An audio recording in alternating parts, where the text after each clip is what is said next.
Hello everyone, welcome to my channel. నేను మీ లక్ష్మిని. ఈరోజు నేను స్వీట్ కార్న్ సలాడ్ చేస్తున్నా. ఎలా చేస్తున్నాను అనేది చూసిద్దాం రండి.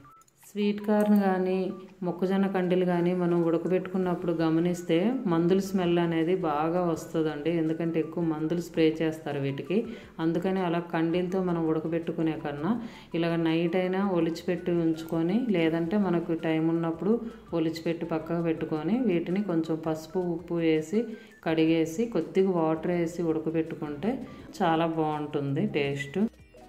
ఫస్ట్ ఒక లైన్ కానీ 2 లైన్స్ కానీ తీసేసుకున్నామంటే తర్వాత వాటంతట అవే ఇలా చాలా ఈజీగా వచ్చేస్తాయండి. మనం ఒలుచుకోవటానికి చాలా ఈజీగా ఒలుచుకోవచ్చు.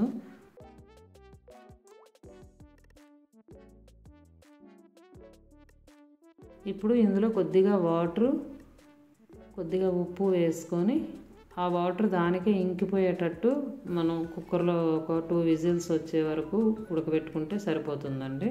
స్వీట్ కార్న్ ఇలా ఉడకబెట్టి ఇందులో పచ్చి టమాటా, పచ్చి ఉల్లిపాయలు, కొత్తిమీర మనకు నచ్చినవి ఏమైనా కూడా పచ్చి అలా వేసుకొని కలిపి పొద్దున్న టైంలో కానీ సాయంత్రం టైంలో కానీ పిల్లలకి ఇచ్చినా మంచిదండి. పెద్దోళ్ళు తిన్నా మంచిది. షుగర్ ఉన్న వాళ్ళు తిన్నా కూడా చాలా మంచిది. షుగర్ కంట్రోల్లో ఉంటుంది.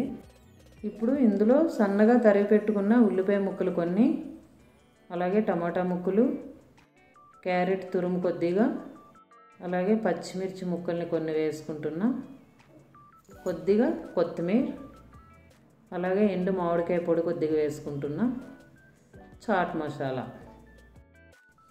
కొద్దిగా ఉప్పు, కొద్దిగా మిరియాల పొడి, అలాగే ఒక నిమ్మకాయని పిండుకుంటున్నా. కంప్లీట్గా ఒక నిమ్మకాయని పిండేసుకుంటే చాలా బాగుంటుంది. ఇలా అన్నీ కలిసేటట్టు కలుపుకోవాలి. చాలా టేస్ట్ అయితే ఉంటుందండి ఇలా చేసుకుంటే. పిల్లలకి పొద్దున్న బ్రేక్ఫాస్ట్ లాగా ఇవ్వచ్చు. ఈవినింగ్ పిల్లలు వచ్చేసరికి చేసి పెట్టినా కూడా చాలా ఇష్టంగా తింటారు ఇలా చేస్తే.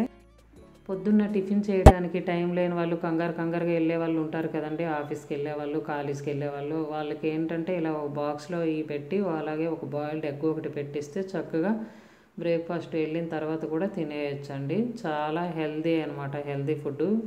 నచ్చితే లైక్, షేర్ అండ్ సబ్స్క్రైబ్ చేసి ఎలా ఉందో ట్రై చేసి కామెంట్ బాక్స్లో కామెంట్ చేయండి.